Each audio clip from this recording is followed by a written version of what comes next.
I don't know what you're missing either. Hey ho, this is Owen Tuboku, and Professional and ready Jarek here.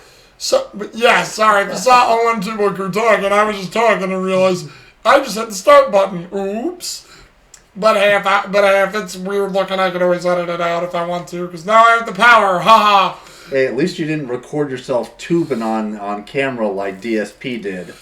Oh my god, that thing's been on the whole time? Indeed. Oh, yeah, well, or, wanking off like Anthony Weiner was during his call, if you remember that several years ago. But other than that, other than that, we are doing, well, they have it sort of on the back, but it's right there, Sudden Impact, and they actually have the cover for it right there. Sudden Impact. That is the Clint Eastwood movie. Today we are down to one more. Actually, I'll be frank to you. We have two. Because you guys remember a long time ago I said where I would also double back and do Coogan's Bluff along with that?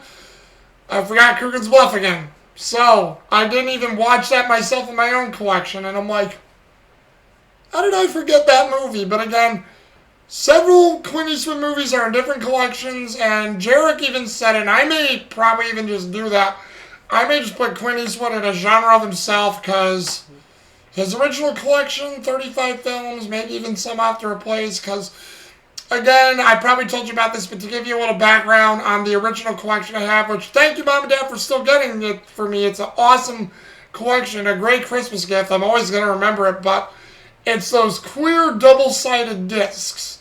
Those get dirty or scratched in any way, you're screwed. But we'll see. So far, most of them are still working, but sadly, the Dirty Harry ones got a little mucked up, which is why I have the Blu-rays. But, Hey, don't worry about forgetting Coogan's Bluff. I can almost guarantee you Rotten Tomatoes probably forgot about it too. well, just think when we do the review on that one. What I'm scared. They didn't have the Deadpool on there. We saw some of them, and some of the other Dirty Harry movies were rated higher. What was it? Red Heat was rated higher than this. Yeah, that's a little bit of a stretch. And yeah, I'm afraid to see the Deadpool, because like I said, Deadpool may be my fourth favorite in the series, but Deadpool is a personal Dark Horse favorite of mine, and I love it. And not to ruin it for you, Jarek, but like I said, you probably heard his catchphrase on this one before. You forgot your cookie. What? Says you're shit out of luck. That's the catchphrase for that one. You're shit out of luck. And God, you gotta love the Dirty Harry catchphrases. But this one is because there's a lot of stuff to get bogged down to it, and it's like near 2-hour movie, so we'd probably talk about it forever if we did it the usual way we do our shows. But basically, to give you the long story short of it, hopefully, of course, is that Harry starts off doing what he usually does, tries to take down criminals. These criminals, again, as you can imagine, are skirting the law, not doing the confines of the law, but he pulls on these guys' chains, like insults them. There's a mafia guy named Threlkis who runs the West Coast mob. Basically comes up with a bunch of blank papers at first, but he's making Threlkis believe they're real, and because he believes the crime that Threlkis committed is real, he's like, Amanda Drake, her breasts slashed, her feet burned, her face mutilated, left to die. She wrote a bunch of letters. Now imagine if she left some important things that you didn't want these and your bosses knowing on these letters. It could really end up screwing you down and putting you over, wouldn't you say, pal? And then basically causes Threlkis to have a heart attack. It was like, you bastard, you motherfucking bastard. Yeah. What I love is he does this at his daughter's wedding. Oh yeah, thank you, George. Which makes it even worse, because you have to imagine, even if it was a stupid bluff, he's going to have to go home and his daughter's going to have a lot of questions and daddy's not going to have the answers. Yes, and well, because that's what got him in the end too. He's like, or what his family may think of it too. And, so he does this stuff throughout the movie, and he also takes a few guys out. So Threlkis' mob guys are trying to kill him. He gets a jump on them by running away from him at first, but then pretending to hide in a dumpster. They shoot the hell out of the dumpster, and his writers are getting ready to rearm and also lift up the dumpster. He was actually hiding in a barrel, takes out 3 guys. 2 of the other guys escape and run away, and then the guy I forget his name. I know the actor. He's played by Kevin Major Howard, but it was Hawkins. Hawkins and his guys who got away right at the very beginning. They didn't like how Callahan insulted him, so they're coming at him with Molotov cocktails, beating on his car. They actually throw 2 Molotov cocktails in his car. The one that explodes is the one in the back seat. His car is lighting up like a Christmas tree. Harry's like, you can see where he's actually concerned, freaking out, but he's still driving the car. They threw a second one in there that went into the passenger side. Luckily, and this is probably where you can say the movie magic happened, it didn't explode, thankfully, but Harry gets out of the car as they're coming at him because they think they got him boxed in. They're going to run him over. Takes out the Molotov, throws it at Hawkins' side of the car. It explodes on the windshield. Him and his friends go into the damn ocean. Probably more than likely drown because they're fishing the car later out at the end of the movie. And I'm going to mention this because I know Gray Fox will get upset if we don't mention this, but earlier, like the opening bit, he's going for his morning cup of coffee and he's at that place and everybody's just quiet. Nobody's talking. Nobody's making noise. He's looking at his paper. The lady's just dumping all the sugar into his coffee. He goes outside and he takes one sip. He's like, and then he's just looking back and after he's left, he's like, all right, real good job with that pigs, you people. Now we want everything, money, jewelry, empty out the cash box, and then you just see him re-enter from the backside of the store. It's like, I've been coming here every day for over 35 years for my cup of joe. Oh, it was 10 years, yeah. Oh, sorry, 10 years. It's like, every day she serves me a cup of joe black, and yet today, all of a sudden, lots of sugar.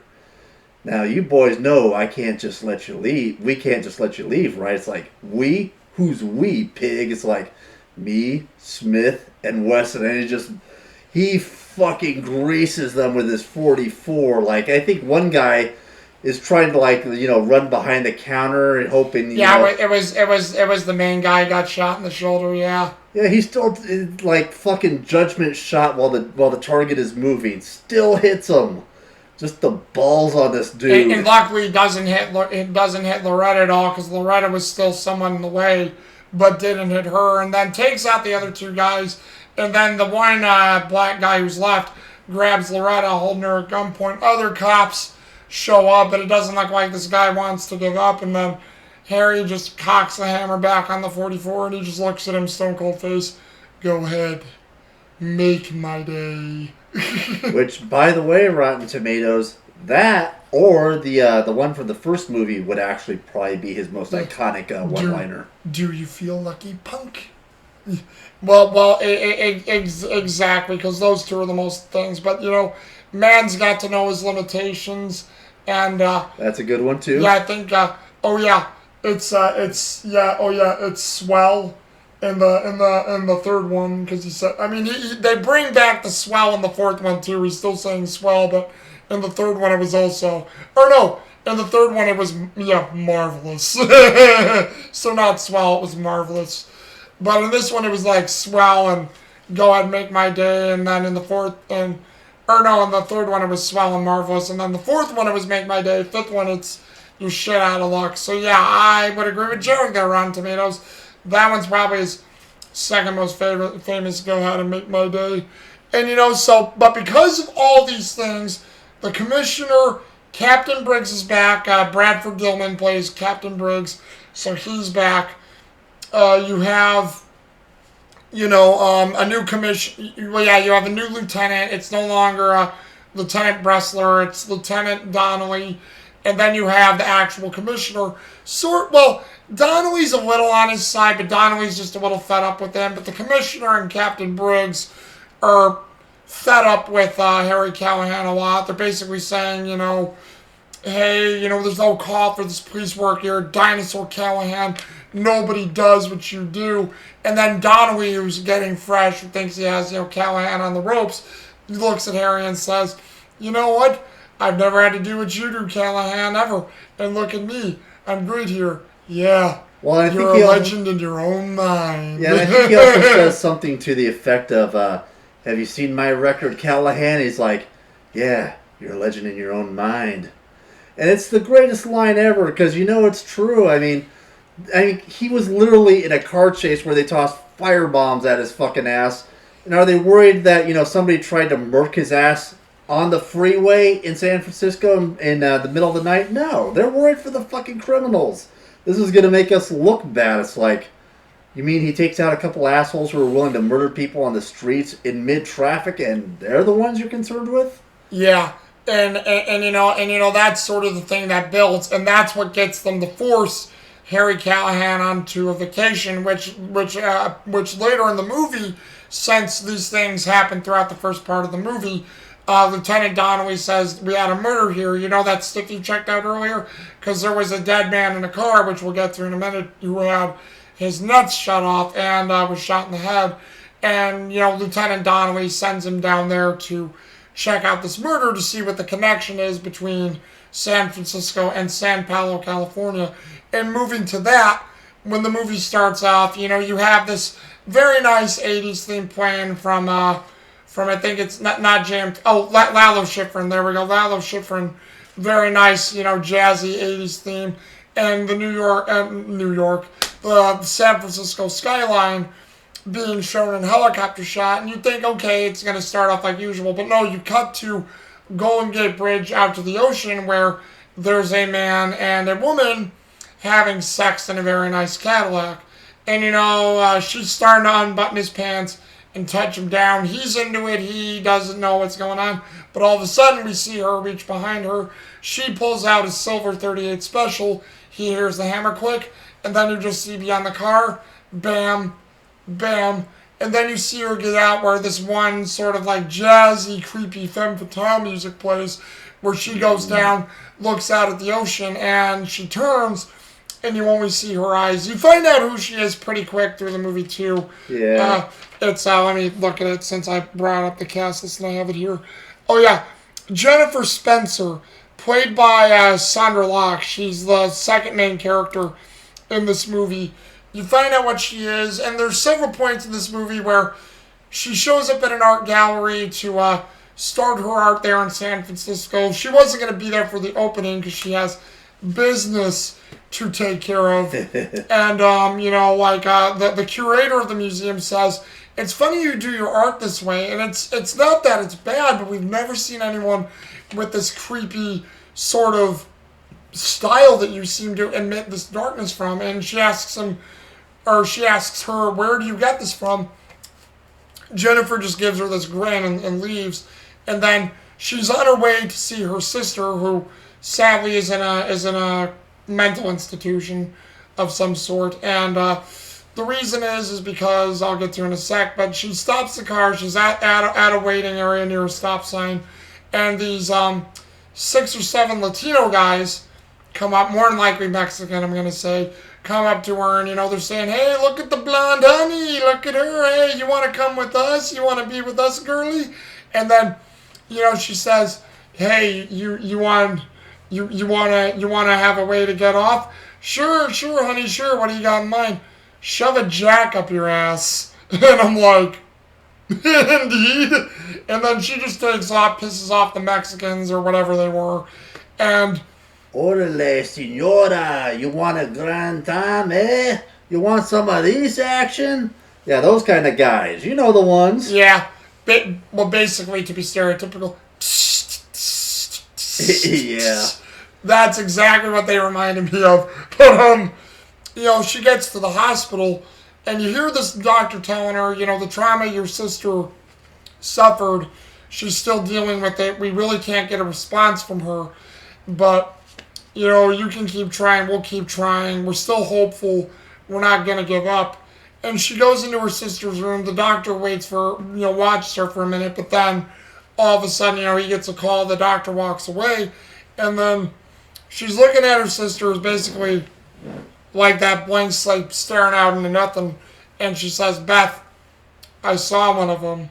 I followed him. I watched him for days. I learned his patterns. I bought a gun. I trained with it. I did what I needed to do with it. I was still watching him. And then one night, I started seeing him more and more. And then last night, got in his car. He started having his way with me. And then I shot him. I killed him, Beth. And then she says a few more things, but I forget sort of what it was because it was really emotional and I was. Well, I think she said she was going to go back to San Paulo to finish some unresolved. Oh, is that all she said? She didn't say anything else? Yeah, something to that effect. It's like, something about that unfinished business from the past. Yes, and well then, Jarek, I guess, has it right where she said, yeah, I'm going to go back to San Paulo to finish the business, to finally get what you and me both deserve. And then she just says, I love you, Beth. And it was a very powerful scene. Sandra Lack was tearing up during it. I was tearing up during it when I was watching it. And you notice when she's walking away from her sister, she's leaving the institution, her sister actually does shed one tear, I think, out of her right eye as she's leaving. Yep, so she finally had a response. She wasn't as catatonic, and I always thought that was always a good touch. Even when believe it or not, I saw all these when we were a kid. My folks have this whole series on VHS. But that's how I got into these. They're good, flipping great series. My mom bought it for my dad for Christmas, and man, what a cool thing. Of course, that's when I fell in love with Harry Callahan the first time. Great friggin' character. And I think after this, don't we catch up with Harry out in the woods? Getting a little practice for his big vacation. Oh yeah, where he's right before he heads to San Paulo, he's practicing with his Well, basically, it's a new type of 44. It's a 44 automag, where basically it uses magazines instead of the 6 bullets in the chamber. This one, I believe Jarek said there were 7 instead of 6. Yeah, I think it was like the prototype for the Lightning Hawk, if you all know that pistol. Like this was like basically the one that set the stage for like the repeater magnums. Mm. And interestingly enough, I think this is the gun Nick Fury's pistol in Marvel Comics is based on, because it has a lot of the exact same qualities, design, and everything. It's got that sleek long barrel. It's got like the slap in magazine reload into the handle. Yeah. It looks exactly like Nick Fury's pistol if you've ever seen it in Marvel Comics. In which I will not deny, I will always love the original 44 Magnum, but that 44 Automag looks like a very sick gun. I mean, I never noticed it watching the DVDs or the VHSs, but the Blu-ray, maybe it's because you could see the quality a little better on the Blu-ray, but that gun looks flippin' sick, and I absolutely love it. And I love how the movie tries to pretend that there's a dangerous man with a Remington shotgun sneaking up on Harry Callahan. Horace. He just spins around and he's got his gun out, and it's like expecting someone there, Harry, and it's his friend Horace. Yeah, which I'm gonna say he was either a detective or maybe he was an informant or maybe he was a cop himself. But it's Horace, who's played by Albert Popwell. And if you guys remember Albert Popwell, he's the criminal in the first movie who gets shot in the shoulder and says, "I gots to know." And then in the second one, he's who is he? Who is he? Yeah, 'cause he was. Oh, in the second one, he was the pimp that was killed. In the third one, he was Big Ed Mustafa, and in the fourth one here, he was Horace.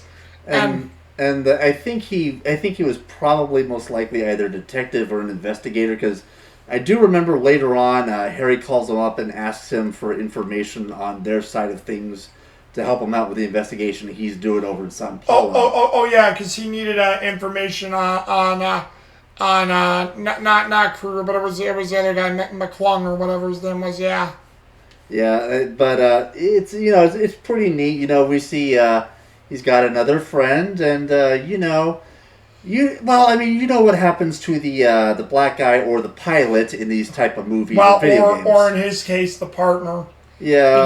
Because I just realized, Horace is the partner who's killed, and that sucks. Well, as Razor Fist says, don't know this man if you want to live. Like, do not be acquainted with this person. Yeah, and also during the scene, while they're talking, it's like, because it basically sets up the use, because we'll say the 44 Automag comes back, because it's basically a scene to showcase the 44 Automag, which Harry has trouble, but he eventually, after 2 times of using it, gets it, at least even better on the second time, and is getting better with his aim. The funny thing is, the other important thing you can take away from the scene is, well, really quick, Horace calls him Jamp, which Harry asks, what does Jamp mean? You know, you're nothing but a jive-ass motherfucker. He's like, okay, don't need to finish that, I get it. But, like, Horace basically makes a good impression saying, you know, the city, you know, the people of the city are the ones who care about you, Harry. The cops, the commissioner, the mayor, they're all going to breathe down your butt because they don't care. But deep down, they know what you're doing is right because they don't have the balls to do what you do. They don't have the balls to do what you have to do to keep the city safe. So basically, deep down, they know they're going to need you. And that's what I like, too, is Horace is making a good point that's saying, you know, you're not going to get medals or trophies, but you know they're all going to want you back. Well, and that's the funny thing that, you know, this aspect of the movie really timestamps this era of humanity because back in the day, if you were a really effective cop, they would do shit like this. They would just say, you know what? Take a vacation, maybe go out of town for like a month or two, let things cool down. Because, hey, if you were good at your job, they didn't and they needed you, it's like, you know, just maybe go somewhere for a little bit, let things cool off, then we'll talk. Nowadays, you could be the best goddamn police officer on earth. They don't give a shit. You're out of here. Well, yeah, there's even a scene, like, right before they tell Harry to go on vacation where I think it was the commissioner who said it, that said, you know, you end up causing more property damage and more things. We don't need that kind of stuff, Callahan. And Harry goes, well, what do you want, Commissioner? Should I just look the other way while these crimes are being committed? Should I not care? Should we just let crime win and walk away on the streets? And I'm like, very, very similar to today. Yeah. And it's funny how, again, a movie made in 1983 is making sense for even now.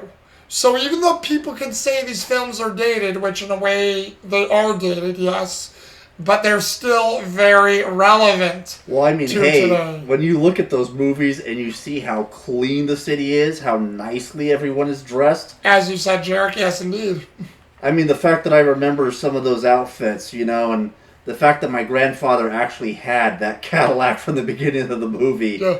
Well, you remember... I mean, it wasn't all black with those nice tinted windows, which, by the way, are illegal now. You can't have those. Mm-hmm. But, I mean, the fact that he had one of those, back in the day, those were actually damn good cars, and if you had one of those, you were considered to at least be upper class, and, well, you know, upper middle at least. Well, and if you remember with going all the way back to Dirty Harry, just to show how things were, you know, Harry, when he gets shot, when he gets... a grazed buckshot in the leg of the shotgun of the guy who shot him, you know, the doctor wants to cut through his pants. He's like, no, let me remove these pants.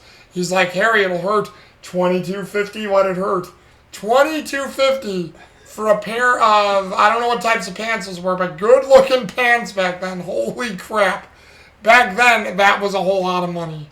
$22.50. Yeah, really contemplate that, people. You can't even get a good pair of gloves for $22.50. Well, absolutely, and that's why I wanted to bring up that side stuff, because, again, it's like, back then, 70s, 80s, and again, stuff still holds up well for today, people. And I was telling him, it's like, you know, nothing makes me feel old like watching these movies, because how many people still see Cadillacs in the street anymore, you know? Yeah, well, and then this one's for you, Simon E. Thunderdark Stone, and I'll basically say this too, because you keep telling me how old we are with Jurassic Park being made, you know, 30 years ago. As of this year, Sudden Impact, 1983, is 40 years. So, yeah, I know I wasn't born yet, but holy crap. My parents saw this film together 40 years ago. This jackass right here is so old. I saw Disney's Black Hole in theaters in 1979 when I was 3 years old. Wasn't that also 1980, I thought, or was it 79? It barely bled into the 1980 release schedule, but it started releasing in 79. Alrighty. I'll definitely have to look that up too, because I know you have a copy of Black Hole, I have it too, so we both have it, so hey. And you never know, maybe on the second watch I'll even appreciate that film a little better, because I admit that was weird. But yeah. I mean, good story they were trying to create with it, but I just think just weird execution. Because I think they didn't know wholly what they wanted to do with that. But we're not here to talk about Black Hole. We'll probably talk about that when we get there. But the one thing that I'll say that I'll take from it too, going back to it, is that all roads were leading to San Paulo. Basically, Harry heads to San Paulo to check out the case. As soon as he gets there, he witnesses a robbery. One of his friends and semi-partner in this movie, a young cop named Bennett, tries to stop him. He goes, "Freeze, mother!" And then, gets a gray shot right in the head there to where it doesn't kill him, but it just grazed him and hurt him. The guy probably would have killed him, but he saw Harry come up, so the robber guy is starting to get away. He starts running, and Harry gets out of his car and starts chasing the guy down, only more than a few paces behind. The guy gets desperate, steals a guy's motorcycle, and runs off. Harry's like, "Okay, I need a vehicle." He gets onto a bus, not knowing what it is.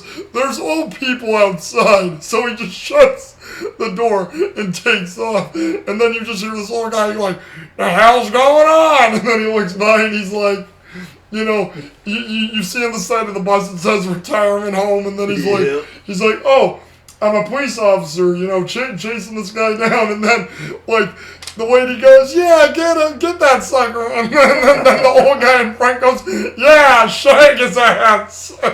Oh my god, and it's so awesome too, because I love when, the chase ends, how the old guy's like, "Best trip we've ever had." Well, yeah, best damn trip I ever had since they put me in that home. So true too. I mean, if you get stuck in a nursing home, anything is better. Yeah, they don't really show it, but you get the action that Harry does, and he eventually ends up running the guy off the road. And the funny thing is, she's already back in San Paulo. We didn't fully see when she gets there, but you see Jennifer Saunders,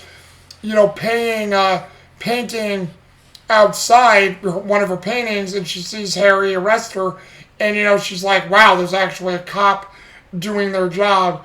And that's because after that, before Harry starts getting into the investigation, we see that Jennifer is in San Paulo. She has a secluded house on the waterfront of, I think they call it West Cliff, and she's also repainting a carousel hobby horse for a amusement park to re-innovate it, to get it open again. And while she's done talking to the manager who gave her the home and everything, she walks down to this Bay Marina area where there's a abandoned lifeguard station, to where she starts having PTSD, and she remembers what happens to her and Beth, to where we see her friend, I think it was Ray Parker, and Ray Parker is a woman. She sits there around with couple other guys, Mickey, Kruger, Tyrone, and Albie, and a couple others, and she goes, "You like what I bought you, baby? Yeah, we like this." And then and this is in a flashback scene, by the way, because she's walking past a little carnival area, and she's having a little bit of a flashback to a certain event in her past. Did I not say it was a flashback? I thought I did. Sorry. But no worries. No. We see our villains for the movie, including Miss Parker, who apparently brought her friend and her sister here. "Hey, baby, you like what I brought you?" This is it. Oh, this is going to lead to so many uncomfortable scenes. And then, and basically, long story short, because I'm not going to go into it in detail, because even though it's not as bad as some of the stuff we see today, it is still a hard scene to watch. And they basically hit them, attack them, spit on them. I think you even believe they pee on them. Basically, they're raped. Raped so badly that it obviously scars Jennifer, but this is also the event. It was, 10 years ago. That 10 years ago causes her sister Elizabeth, to go catatonic. And, she basically sees what they're doing. She's looking at her sister and how they're doing. And there's also a part too where Albie seems like he's out of it, but he's friends with these guys. And, Albie looks like he's having trouble getting on top of Jennifer. And, Mickey, the one main villain of the group, he goes, "What's the matter, Albie? Don't you want to get on? What are you, queer?" And I'm just like, Wow. So even if you have second thought, but again, I think we've had several villains in these movies where if there was a person who didn't want to do it, they would call him queer, or like Last House on the Left, where his Down syndrome brother didn't want to oh yeah, where he was trying to shoot. Wow, his name's Kruger too in that one. I forgot that, where they call him Krug.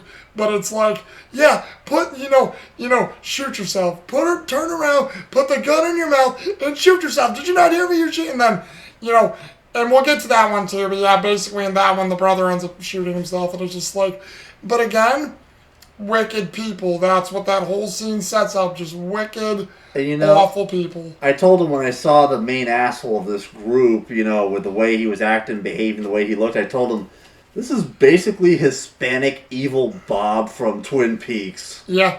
Oh, do you think Mickey was Hispanic? Because he's either like deep Hispanic or Latino. I mean, honestly, was it just the skin? Was it just the skin? No, the skin, the hair, the complexion. Well, since we're on him, I know he was on here. Oh, well, they could have been making him bad, or maybe he was just sunburned, because Paul Drake, that doesn't sound Latino at all. Well, you have to remember, we have a friend named Paul with a very Irish last name. Oh, well, that's true, and he's Hispanic as fuck, too. Yeah, that's true. Paul is that. Yes, he is. Because I'll be honest with you, his kid's sister is actually a fuck ton darker than he is. You are right, Jarek. You are absolutely right. Indeed. Come to think of it, you've never met his sister, have you? No, I have not. I have not met Paul's sister. Nope. Oh, we're gonna have to arrange that meeting sometime. I had a feeling we would, but I'll talk to Paul about that. Don't you worry about that, Jared. I'll bring the leash and the tranquilizers. Hopefully, me and Paul won't have to take it that far. Oh God, I hope not, man. But either way, after that, we get the reason why, Jennifer's wanting revenge, and we see where Harry gets to the police station. Bennett says, hey, you saved my life. If you ever need a favor, let me know. So that's Bennett saying, I have your back when you need it.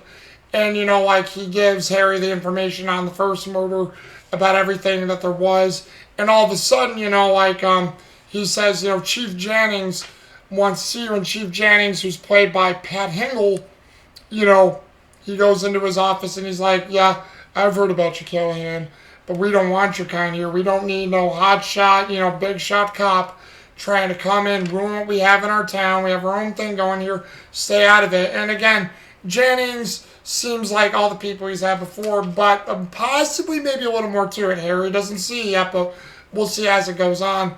The next murder is set up again with the creepy femme fatale music, because I forgot. Harry goes to a bar first to check out the bar to talk to some people. And he's at the seedy bar where we see Ray pestering two men to say, cough up some money. I beat you at darts, now cough up the money. And they're like, well, hey, we ain't got no money. Can't you ask, what's his name for an advance? And she's like, you're going to cough it up, or am I going to have to play fiddle with your balls and punch you so hard you're going to start bleeding out your nose? And, Ray sort of got one of these voices that talk like that, so imagine that, where it's like, yeah, gonna give you the money, I'm gonna punch you not so hard, I'm gonna bleed out your nose. And, Now, you might be thinking, how the heck is a lady gonna punch a dude that hard?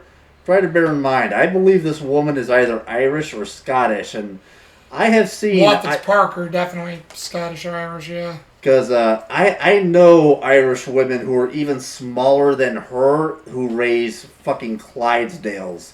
These are tough-ass women, motherfucker. They drink you under the table, and then they beat you shitless if you don't pay the bill. Yeah, and then as you see what happens, that whole ordeal goes there. Harry's just sitting back drinking his beer, taking in the landscape, and then all of a sudden, Ray goes up to Kruger and says, hey, Kruger, you want to fool around or, take a bet? And Kruger's like, no, I got to go fishing.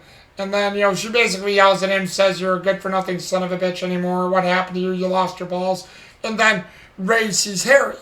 She goes over to Harry and says, hey, tall and good-looking, you wanna try me and take her out? And he's like, no thanks. And then she's like, come on, you may like it. And then What did he say to insult her? You know, I forget, but I remember she like tries to swing up for a punch, and he just fucking. Oh, thank you, but no, finish it. I'll let you finish it. But he just basically Batman's her Guy Gardner into the ground, one punch style. And then also, as she's trying to get up, he kicks her in the ass. But I forgot when she says, "Oh, what's wrong? What's wrong? Think you won't be any good?"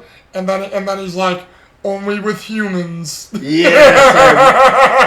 And the thing I love about this, you know, aside from the fact that he basically laid out this Irish woman in one fucking punch, is that this bar they're in. This is a seedy ass bar because the door is shaped like a fucking coffin. Yeah, and then as you just said, Jarek, seedy ass bar because everybody's having a good time, but everybody stops, looks at Harry, and like, you know, you looking for trouble, mister? And then they all say, "Are you a cop?" And he's like, "Well, as a matter of fact, yes, I am." You know, and then again, I'm blanking on the dude's name, but he says, "Your friend was killed here. He got his manhood blown away and his head shot in." And then they're all standing there like, you know, feeling sad for one minute. And then, well, if I remember, what he said was, yeah, your friend's gone. He lost his balls. And he kind of like, you know, alludes to the fact that he got shot in the nards before he got the headshot. And the creepy thing is, you know, you would think this lady here and one of her friends died would be angry, pissed off. No, she starts cackling. And then everybody in the bar starts laughing. And then Harry just gets up and leaves that whole scene. And then they're all just like laughing at this guy's death. She goes full banshee. It's just like, oof. Well, like that. Again, she has one of those very deep, gravelly, like sort of shrill voices. Probably not as bad as what I'm doing, but that's basically what she is. I can quit smoking whenever I feel like it. I ain't got addicted to shit. Yeah, I think her name was like Julie M. Berry or something like that. I know I've seen her in other movies because that voice and that look is unique to her. I could tell I've definitely seen her in other stuff, but I forget. But as soon as that happened, then we cut to the next day with Kruger, where Jennifer's going down to Kruger, where he's on the beach, he's fishing, he leaves his pole, you know, on the sand in the ocean up to catch a fish, and then he like opens up a Playboy, puts on a Walkman, and then she just walks in front of him, and he looks down and he sees her, and then stupidly he keeps his things in. He's offering her the cigarette, but then she takes that, or no, she just says, "Headset off now," takes it off. He's like, "Hey, do I know you?" And then she just takes up the gun, and she's like, "No, but I know you. Don't you remember 10 years ago at the pier, under the boardwalk, under the lifeguard seat?" And then he's just like, and then she just shoots him once in the nuts and then once in the head, and then he's dead, and she continues on. Yeah, and I think like the next scene, you know, Harry Callahan gets the only partner I think who's going to survive in this movie, aside from that kid from the San Paulo office. His friend Horace sends him a puppy dog. Oh yeah, a British bulldog that isn't named Davy Boy Smith for once. Yep. Yeah, Meathead is just this adorably ugly little bulldog, and I love how in the first scene he's peeing on his rug. Yep. Well, he does that several times to basically say, like, that's how where he meets Jennifer, like, Meathead and him are walking, and Meathead's in the way. Jennifer falls off her bike, which, to be fair, it's still a good scene, but you can definitely see where Sandra Locke is taking a dive into the ground. That was so planned.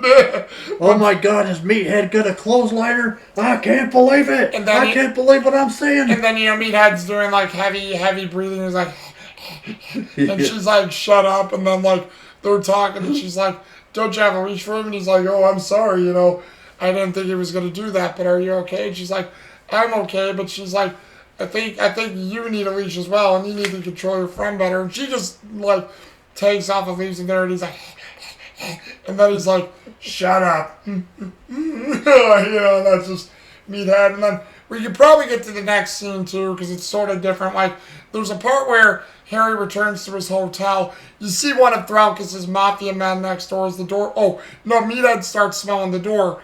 Harry notices this, goes into his door, opens his door only part way. And right on the coat stand is where he has his gun. takes his gun, and then like you see where Tralkus's mob guy is trying to get there. He tries to step out, almost steps on Meathead. Meathead does a little yelp, and then like he then trips over him when he does the yelp, shoots and it misses, and then Harry gets him with his 44, and then he's dead on the ground, and he's like, "Well, looks like I owe you, Meathead." Oh, it's such a great scene. And again, it really kind of shows just how Harry Callahan is all cop. You know, nothing gets by this dude. Mm-hmm. He's gonna notice everything. So you better bring a fucking army because it's Harry Callahan. And then there's actually a thing too where we go through the next couple of scenes, and then Ray Parker ends up going to Tyrone, who owns a hardware store. And Tyrone wants nothing to do with Ray, wants nothing to do with Mick. He says, I don't want to get involved with you two. Keep that stuff away from me. You stay away from me. And she's like, well, you didn't hear what happened, did you? They found Kruger at the beach. His nuts were shot off and a bullet in his head.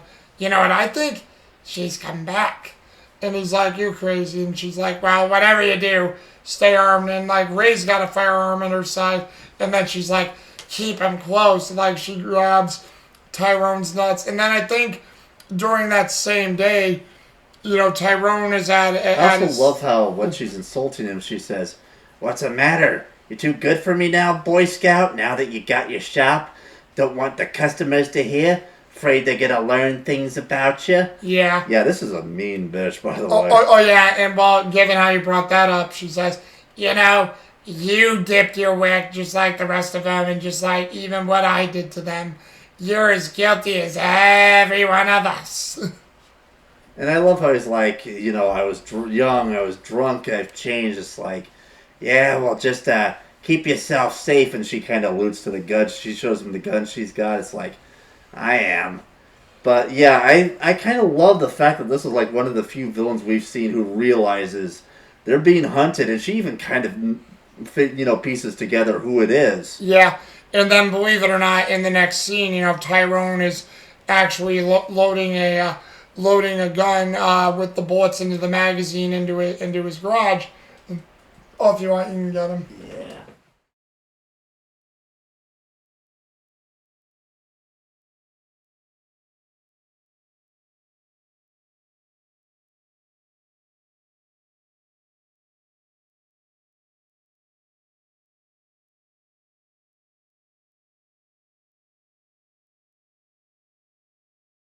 Hockey there, but he's like loading bullets into his magazine, and then all of a sudden we see where Jennifer's watching him from her car from across the street, but then in a nice camera tracking shot we just see the camera get closer to Tyrone slowly, and then all of a sudden it stops a little bit from him, and then you hear the garage door shuts, and she's right by the side garage opening where the doors open, and then that's where, like Jarek said, he's saying, I own a shop now. I was young. I was drunk. I didn't mean to. Do you want money?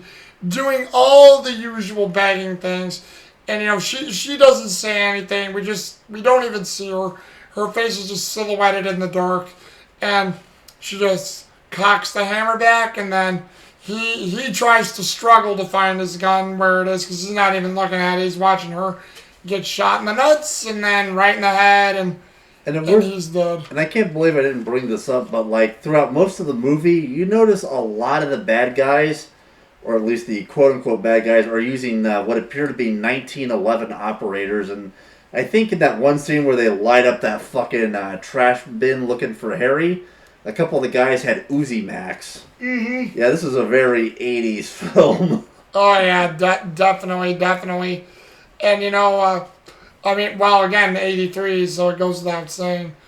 But, as it continues on, Harry keeps wanting to look into it. At first, he actually sees a picture in Chief Janning's office, and he notices how Ray Parker is there, and he notices all these different things. He calls Bennett in. Bennett's like, he shouldn't be coming into the Chief's office, but he's like, well, hey, he was in that picture, and he's like, oh, you mean the dyke? Ray Parker? Well, everybody knows her. She's been in São Paulo a long time, and like, who's the rest of these? And he's like, oh, that's the Chief's son and a few of their other friends, and it's like he's slowly putting pieces together, and then he's like, well, where's Chief Jennings?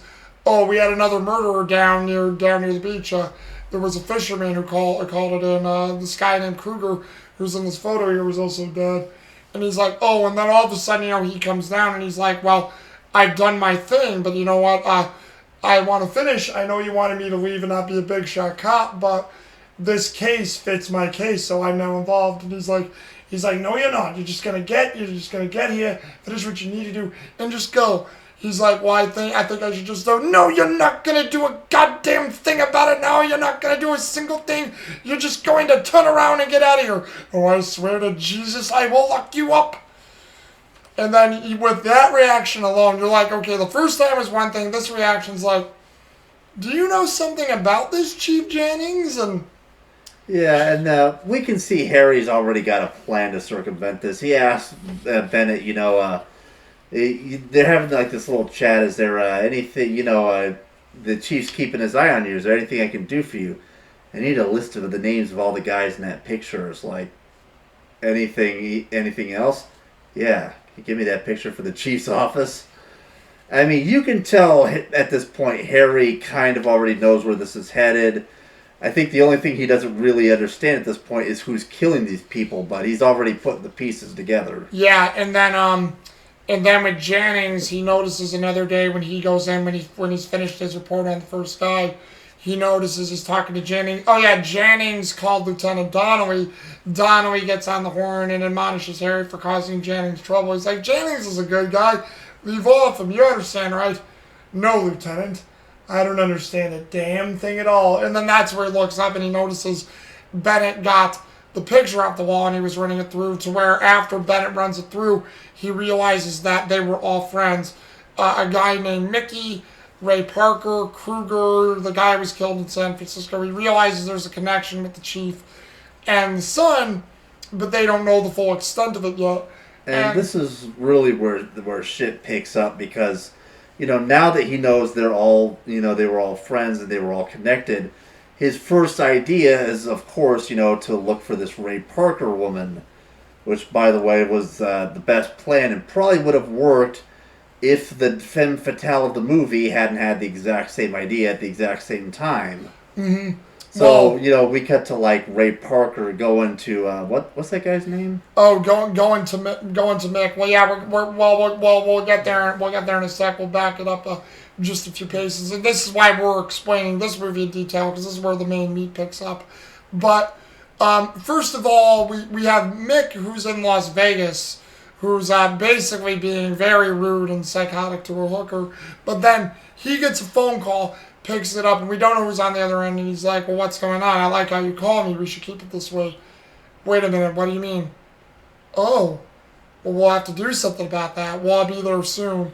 And then, so we have that. So we see Mick gets to Sao Paulo, and like you said, leading up to Ray, though, that part I mentioned where him and Meathead go to a restaurant where he's just running by, exercising, but then all of a sudden, oh yeah, Ray... Or not Ray, Jennifer's having a drink out at the thing, and Harry orders a drink, and, they're talking, and then she's like, so you're a cop? He's like, what makes you think I'm a cop? Well, anyone who does what you do, I was out there painting at the store, I saw what you did, and, so there's like that, so are you here on business? Well, yeah, there's a murder in San Francisco that brought me down here. Oh, there was, huh? Have you found any clues? Oh, nothing. I'm just thinking it's sort of a payback or vengeance homicide. And she's like, "What do you say that? The way the killings are done, the way it's done, it's like sending a message to people." And she's like, "Oh, are you going to arrest them? Only if they break the law." So basically, he says he can understand what the victim's doing, but at the same time, he knows this isn't right. And I think, like you said, Jarek, he was putting the pieces together with her questions that, are you involved in this somehow? And then, believe it or not, before we see the one part, he actually goes that next night to Tyrone's house, finds Tyrone dead in his garage, to where Chief Jennings shows up, and Chief Jennings like, you don't know when to leave well enough alone, Callahan. Well, all these killings are similar, Chief. When are you going to realize that something's going on here? He's like, there's nothing going on. We have to deal with all the different crime here all the time. What makes you think this is so special? It's the MO. But I'm thinking, you already knew that, didn't you, Chief? And then there's this look like where you said, Jarek, where they looked at each other, where it's like, Yeah. you're involved in this somehow. And Jennings actually had this look of like, oh shit on his face. So again, pieces coming together. And then, believe it or not, Mick goes to Ray's house. And, they plot for Jennifer because they both realize it's probably who it is. And then during that night, after they obviously had, God knows how many beers, you had, oh wait, I forgot about that. Harry goes to visit Kruger's brothers-in-laws and his wife, where, he wants to ask questions, but they don't want to deal with anything.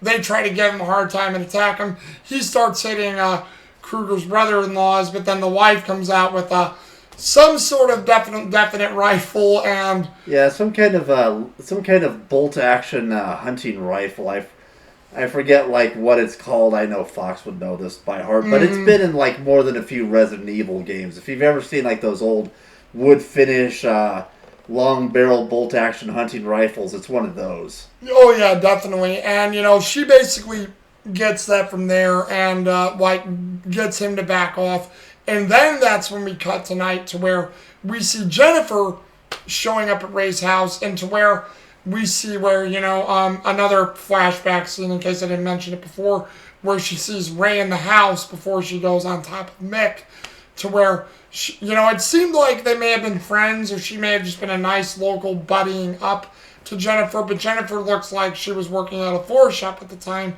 And she's like, so what's wrong? You don't want to come to this party? Are we Sam Polowan's not good enough for you? No, it's not that at all. Well, then come. You may have a good time. And but my sister's coming. Well, bring her along with. The better the merrier for the party. And she's like, well, okay. Well, but we'll have to be back early. Oh, you can leave whenever you like. And then, just... Wow, just that whole setup to the thing. It was just like, that's so messed up. That scene of her wanting to be on Mick and basically hitting on everybody kind of reminds me of like that scene where the cop guy, Bennett's saying like, oh, the dyke, everybody knows her. I bet you the only reason they thought she was a dyke was because nobody was crazy enough to stick their dick in that crazy. Well, because back in the day, if you had that much trouble fighting a dude, well, I guess she's a dyke. Mm-hmm. And again, that's the thing, too. You probably wouldn't get away with saying that nowadays. Yeah. Because that's probably a very taboo word now, I bet. Well, and I love, when we see Jennifer, kind of skulking around, scoping the house to, get to Kruger and Parker. We notice Harry's just like barely a foot beat behind, and he sees her car, and he, runs her license plate through the... through the thing. And if I remember, it was 1 Queen Alpha 131, which I kind of fucking love. Yeah. But, he and of course it's Bennett who picks it up. It's like, hey kid, I need you to run a plate through for me.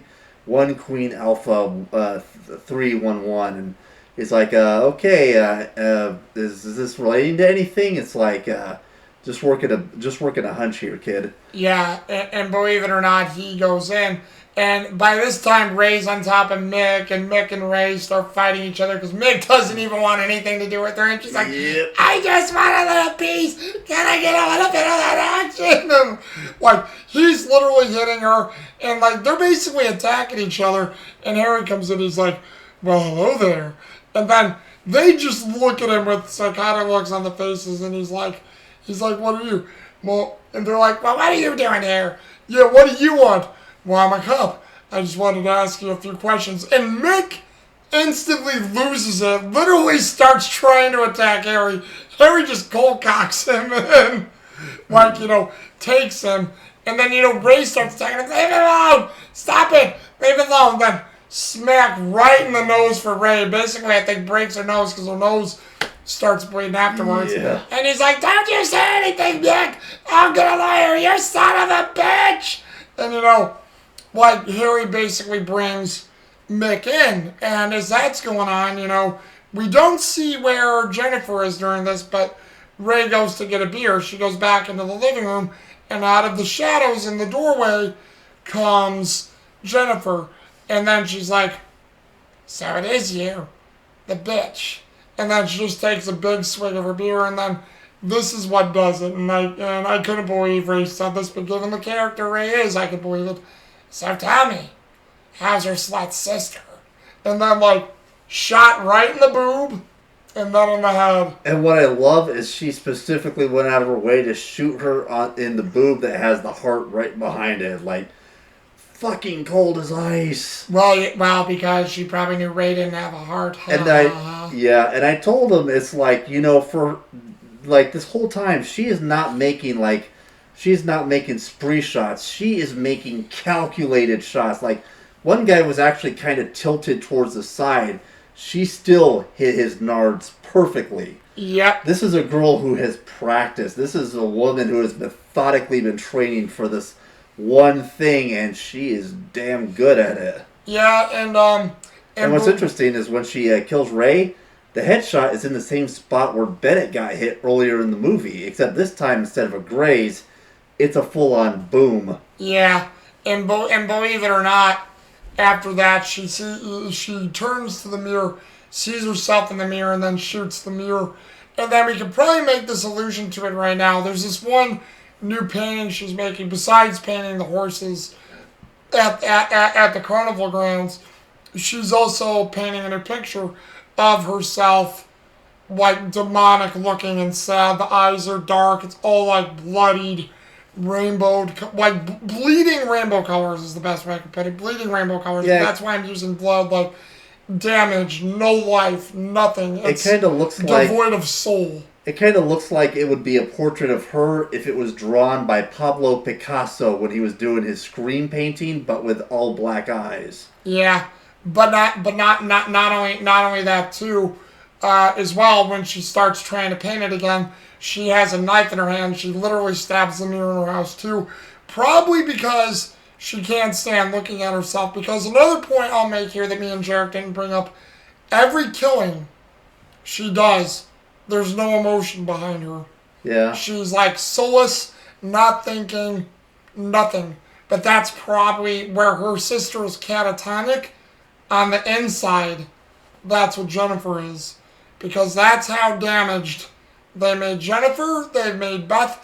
Where Beth is showing it on the outside, Jennifer has it on the inside. Well, and this is just my speculation, but I have a feeling the reason why Ray Parker is the way she is, she was probably either a prostitute or she was a girl who basically got used the same way these girls did, except rather than being, broken and catatonic or angry and vengeful, she became fucking addicted to that shit. It was like sex addict, yeah. Like sex addict, Stockholm syndrome, whatever you want to call it. She went down that hole and she never came back. And yeah, we don't know, but that's actually a good theory, Jarek. Because I like that. It kind of reminds me again of like Evil Bob from Twin Peaks. It's like some people go one way, other people, they love that kind of life. Well, when you think about it, Mick and even Ray, there's a lot of connection, a little bit with Frank Booth even. And it's not that the movies are that far removed. Sudden Impact 1983, Blue Velvet 1986. So very similar. But again, in the 80s, we had a lot of messed up horror movies, a lot of messed up dramas, a lot of messed up action movies. Some of these movies touched on a lot of dark stuff. So as good as the 80s were, I think the 80s were a time that were really bringing out all the bad stuff from the 70s and the 60s and all that movement. And plus 80s and 90s as well were still and even the 70s were the era of serial killers. So this stuff is probably drudging up a lot of dark stuff within the Hollywood writers at the time. Instead of it being Daddy wants to fuck, Daddy wants to fuck, instead of this time it would be Mommy wants to fuck. And hey, given the fact that the whole, older women victimizing young boys thing also kind of started in the 1980s, I don't know if Clint Eastwood did that on purpose, but hey, it's kind of there. Oh yeah, it's one thing we'll mention as a side note here. This is the only Dirty Harry movie that Clint Eastwood did direct as well. He personally directed this one too, and as it's going, basically Harry books Mick. And then he runs into Jennifer at the pier. They're talking. They claim they want to get together. And, like, basically it's not even over romanticized or melodramatic. They say, hey, you want to fool around? Yeah, sure. Well, I'm not just going to let you walk back home. Well, I don't have that for. No. Why don't you come with me? And she's like, you want to come back to my place? Sure. It's very casual, and I absolutely love it for that. Sadly, at this time, though, Kruger's brother-in-laws spring Mick from the jail, and Mick's out on bail already, so son of a bitch, that's not going to go good.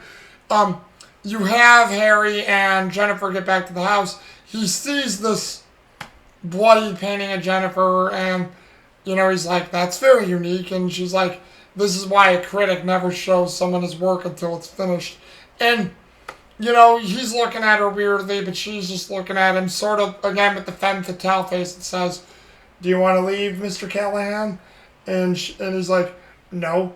So, believe it or not, they do the deed. And, as you can tell, he wakes up early and leaves, but that's because his hunch is starting to work again. He goes near her garage to where that same car that Jarek said he finds outside. He notices now it's her car. And then, believe it or not, Bennett calls back right at that moment. He's like, hey, Inspector Callahan, did you need anything on that license plate I got for you? Oh, no, forget it, kid. It turned out to be a wild goose chase. It's nothing. And you see where, he leaves that alone. And believe it or not, he actually... Jennifer woke up at this time, and she's starting to leave, and she's noticing, did Harry see something here? And she looks out the window and possibly believes he saw the car in the garage. Yeah, so because she's thinking, I've got to hurry up and finish this. Because during the whole thing where, she murdered Ray Parker, she did notice, or at least overhear, that he called in her license plate.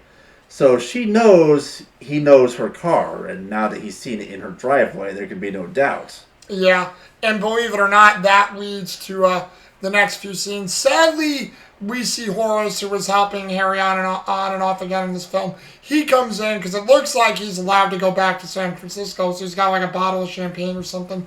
And he's like, oh, Harry, come on, we're going to celebrate tonight. It's your return party. He goes into the hotel room. Sadly, Kruger's brother-in-laws are there, and Mick is there. And then Mick just comes out with the switchblade. And, they're holding him at gunpoint, and he just says, kiss your ass goodbye, Sambo.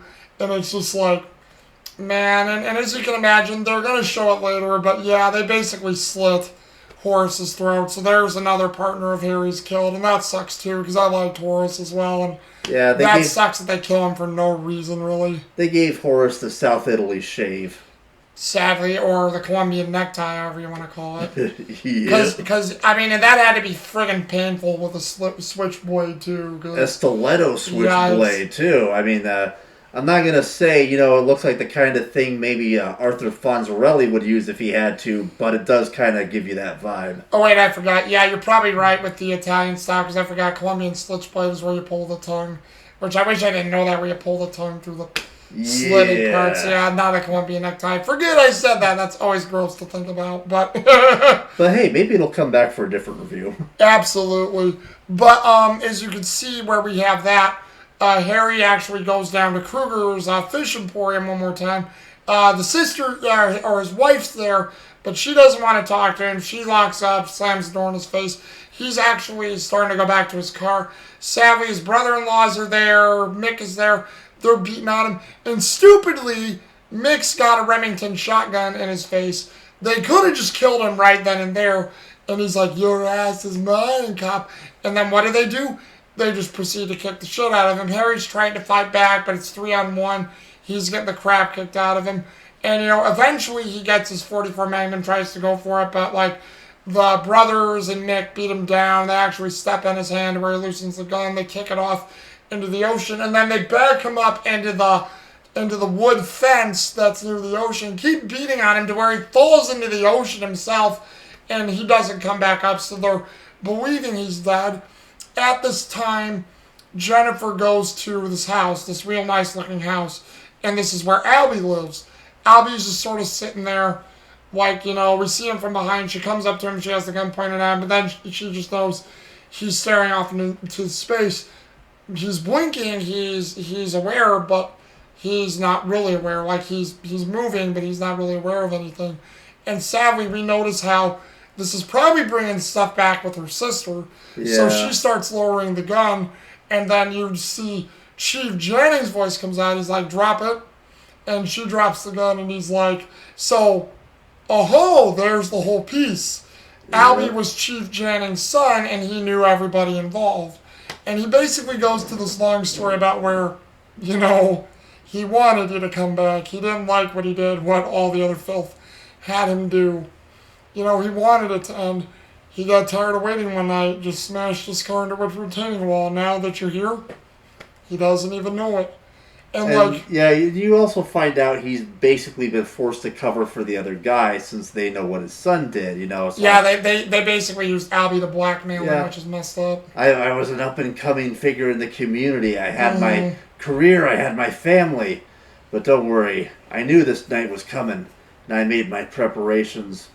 And, you know, it's like, hell, I've even got Mickey in lockup. And I told that exact second, I told Boku here, it's like, no, you had Mickey in lockup. Oh, and I forgot, we should have mentioned too, when Mick was in lockup, he did make one phone call, and he was trying to call the chief. The chief looked at the phone but didn't even pick it up.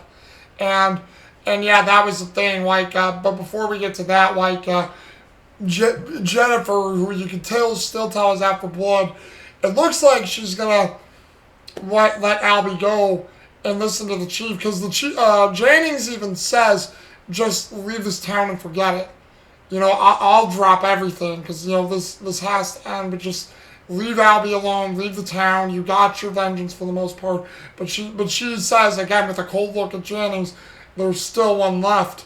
And she's like, well, I got him in my jail. Oh, is that so, Lester boy? And then that's where they show up and they start taunting Jennings, and they start surrounding Jennifer, and they say they're lewd crap as usual, but then Yeah, and Mickey picks up her piece, the 38 special, and you know, of course, he just has to cap the police chief with it, right in his own home in front of his son. And it's like, dude, Mick, you didn't say anything about capping the chief. Hey, it's a freebie. And besides, it's her gun. It's not even our kill.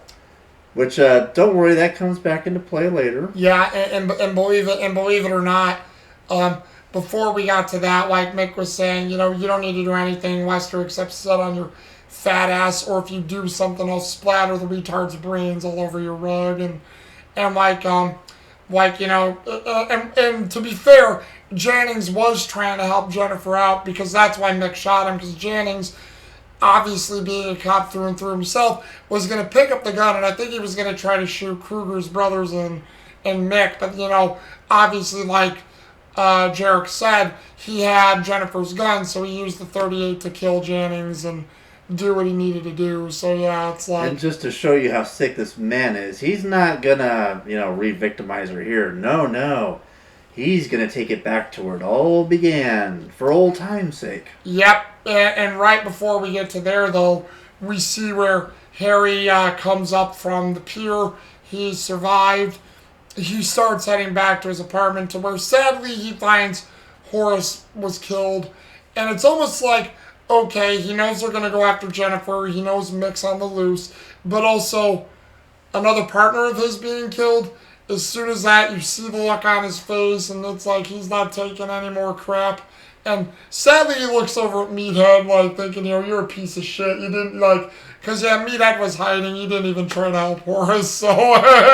Well, you know, he didn't really have any emotional connection to him either. Well, so. yeah, so it's like, yeah. So, but, of course, you know, it's the moment we've all been waiting for, the return of the Nick Fury special. Yep, the 44 automatic, since he lost his other gun in the ocean, the 44 automatic makes it clear, and we just see him load the magazine into the chamber, and oh man.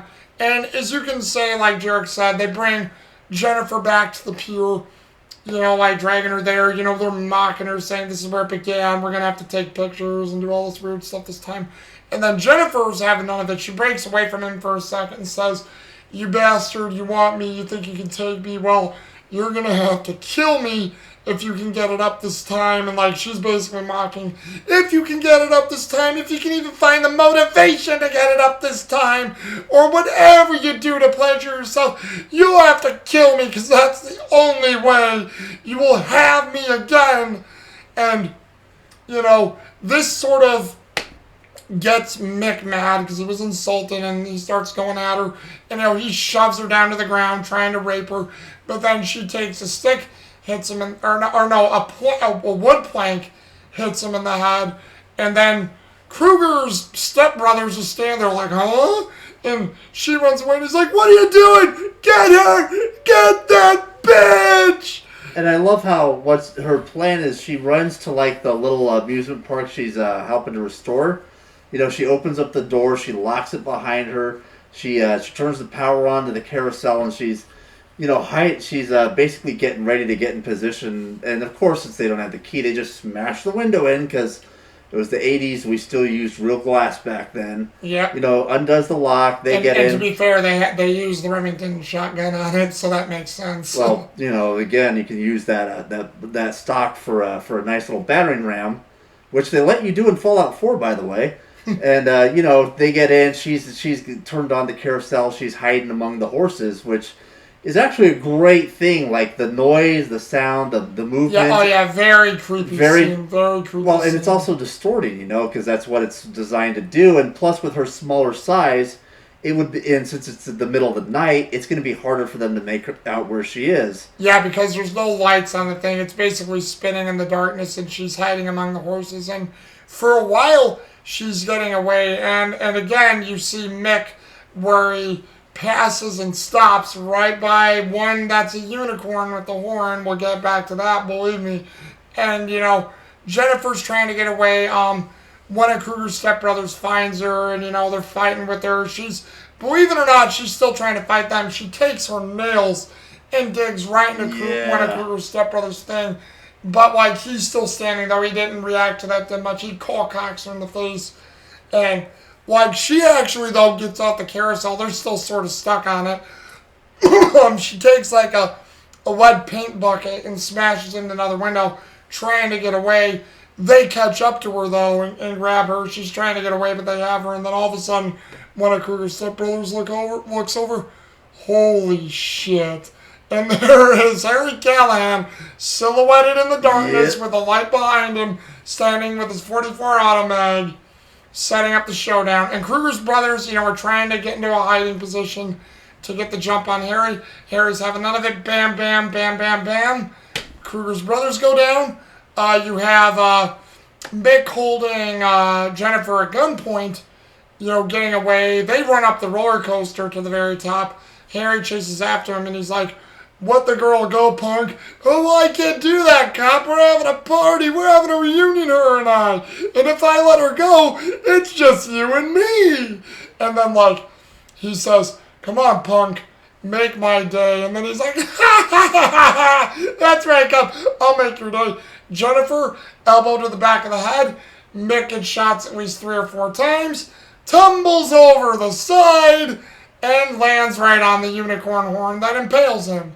He was probably more than likely dead from the 4 shots Harry shot at him, but that unicorn horn is icing on the cake. It's not more than he deserves. Well, I told him, you know, it's like, My Little Pony, murder is magic.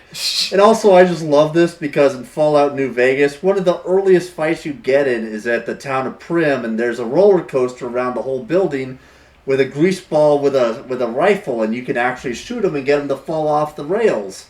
So honestly, it's again another weird Dirty Harry callback in Fallout of all places. Yep, and you know, so it ends. You know, you have Bennett and the other cops there going over ballistics, and then you have where Harry says, you know, "So what do we do now?" And she's like, "Yes, Harry, what do we do now?"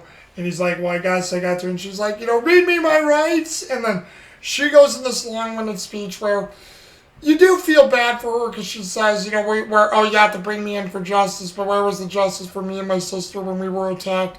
Cops didn't do anything. Nobody did anything. So am I supposed to take the fall for what these assholes did to me? And then he's like, And right before he could even answer her, Bennett shows up with the 38 and the little police bag. He's like, "Hey Callahan, we found this 38 on I think it was Mickey," and it's like, and he just kind of looks at Bennett and he's like, Bennett, I think if you run that by ballistics, you're gonna discover that it matches the bullet wounds from all the other murders recently. So we got our perp then, yeah. It's case closed, and he just kind of gives like this look to her as like affirmation. It's like, maybe just this once there's been enough death. Yeah. Well, just this once, justice through vengeance was the way to serve it, and because again, and just like I told Jarek, I'm not saying what Jennifer did was right, but. In this sense, you can't blame her for what her and her sister went through, for what happened. So you can sympathize and empathize with her, like they talk about in crime film classes or classes in law where they may analyze movies like this for law purposes. Is it correct what happened here? More than likely not. But can we sympathize and empathize with it? Yes. But yeah, what I'm saying, what Jennifer still did was not correct. And it's just kind of an interesting contrast because in Magnum Force, you have the cops going full Red Hood. I mean, you understand why they're doing it, but dear God, was it ever wrong in so many ways? Yeah, and like Harry put, where does that end? Yeah, but in this one, you got, again, somebody seeking vigilante justice, but in all likelihood, after this was over, she was probably either going to kill herself or just stop altogether because... I mean, when you look at that painting, you can tell if she didn't stop what she was doing, she probably would have taken her own life. Well, see, and I wonder if that's part of the illusion, what they were looking to, that Harry doing that for her gives her life purpose, where she doesn't have to hide, she doesn't have to think I have to look over my shoulder anymore. Again, it doesn't make it right what Harry and Jennifer both did.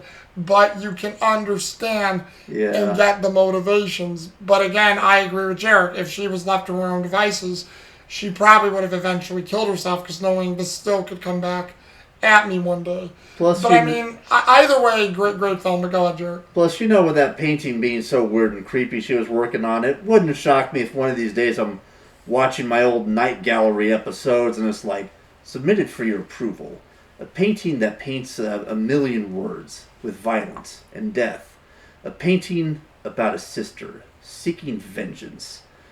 Now, how should we start the bidding for this tale of woe committed to canvas here in the Night Gallery? Yep. And that's a cool thing. And again, I'm sorry guys, I know this went a little long in the tooth, but I knew we were going to probably go in a little long with the tooth with this one because it's a long movie, and I know we didn't mean to go into detail hugely with it, but as you saw, we also had a lot of side things we talked about with this one, but hey, all part of the fun. But again, now for our best characters in there, we basically mostly have all of the main guys up, so we should be able to do this pretty well.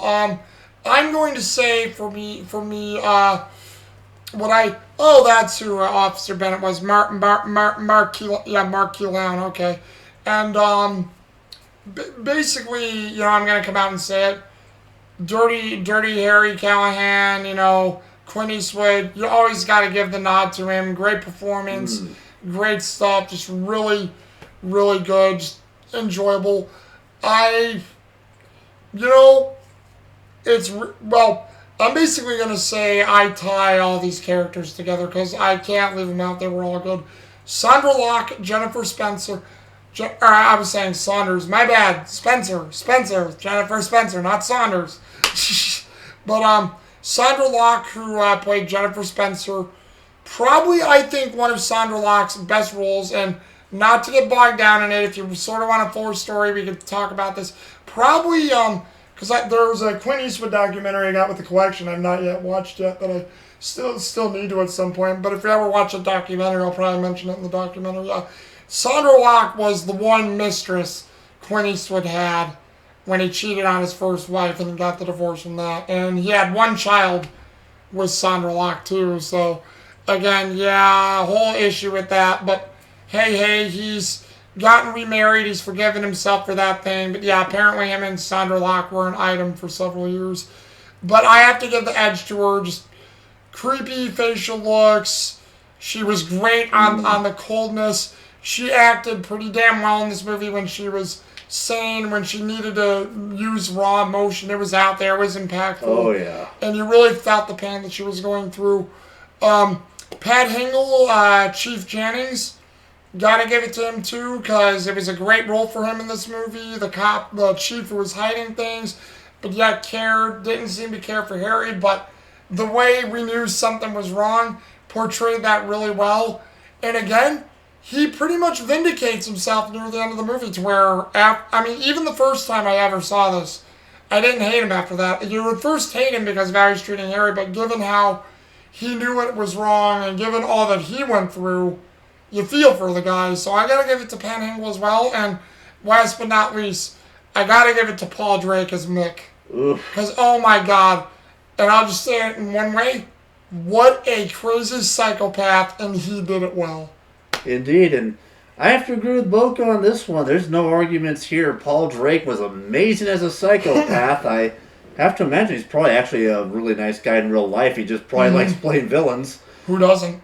Indeed, and they are fun characters. Again, Pat Hingle did an amazing job. Just that last scene where he's explaining, about his son and everything that happened. That is probably his best scene in the movie. I love that scene. It was touching. I mean, again, tragic, sad, but it is what it is. And Sandra Locke really was a scene stealer with this because, well, this is a bit of a hard admission for me, but I've known at least 3 women in my life who have been raped, and I will be honest with you. Ouch! You were spot on, Miss Locke. You are the MVP, without a doubt. It's similar to what they told you with what they went through. You don't need to go into details about the trip, but you can basically vouch for the similarities, is all I'm saying. It's, let's just say 2 cases in particular hit a little too close to home. The third one, let's just say God called that angel home a little too early. I miss you, Tatanisha, wherever you are. Me and Latasha are still thinking about you, and we love you every day. Please smile for me when we see each other again. Gotcha. That's all I ask. Well, and not to take it into the political arena, and I know this thing's gone a little long, but again, that's why I hate about things today. We've really downplayed rape and the harmful things it can cause. It is still, I think, a huge crime, just like pedophilia is a huge crime.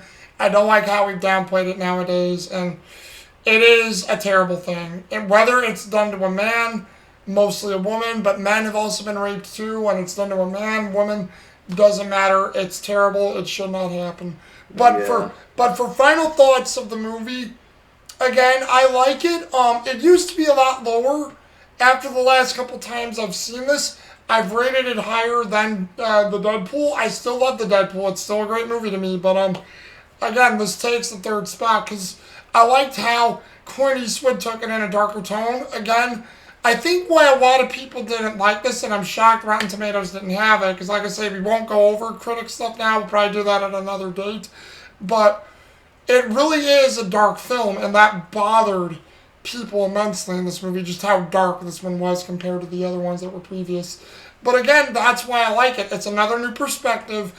And again, all 5 films bring something unique to the series, and that one's where it's like Harry lets somebody go instead of fulfilling the full duties of the law. I would almost say that this was the Empire Strikes Back of the Dirty Harry series, and good Lord, this is just more proof that Clint Eastwood is one of the rarest fucking gems in Hollywood, because directing, acting, this man does it all, and he just makes it look so easy. Again, I know we already did it with our friend Gray Fox, Jarek, but whenever you're down, and this is whenever we have free time to do it, we probably wouldn't do this as reviews, but whenever we have free time, if you ever want to go through the entire Clint Eastwood collection that I have just to do it, plus I'm still trying to get some of the current movies of his I don't own, I'm down, man. I mean, it was fun to do with Gray Fox. It'll be fun to do with you, too. So if you're ever down, I'm down for that, too. And also, I gotta say this, man, that lady of the night in Vegas,